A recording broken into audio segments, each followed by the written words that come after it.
বাঁশঝাড়ের আড়াল থেকে বেরিয়ে এসে সে দাঁড়ালো নাজমার সামনে, প্রায় 10 হাত দূরে। নাজমা থমকে দাঁড়িয়ে গেল, চোখ কপালে উঠে গেল। সে কি স্বপ্ন দেখছে? তার সামনে দাঁড়ানো এক বিরাট দেহি, যাকে দেখতে মানুষের মতো নয়।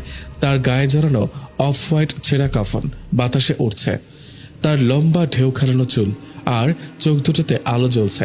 নাজমার মুখ দিয়ে কোনো আওয়াজ বেরোলো না, শুধু হাতের কলসিটা মাটিতে পড়ে গেল। ভয় পেও না, আশিক বলল।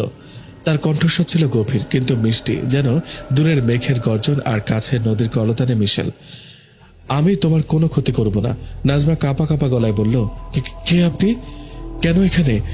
আমি আমি কে সেটা বড় কথা নয়, বড় কথা হলো আমি তোমাকে দেখেছি, অনেক দিন ধরে দেখেছি।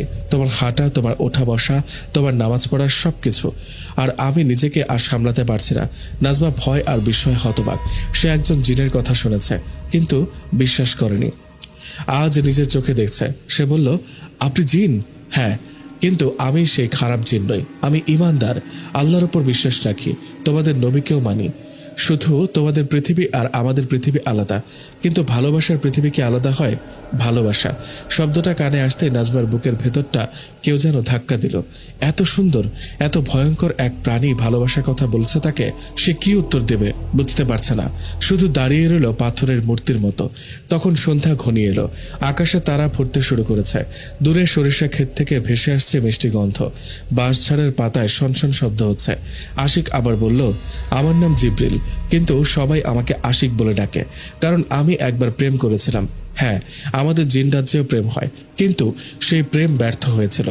তারপর থেকে আমি একা, কিন্তু তোমাকে দেখে মনে হলো যেন আমার আত্মা চিনতে পেরেছে তার অর্ধেককে। নাজমা ধীরে ধীরে সাহস সঞ্চয় করলো।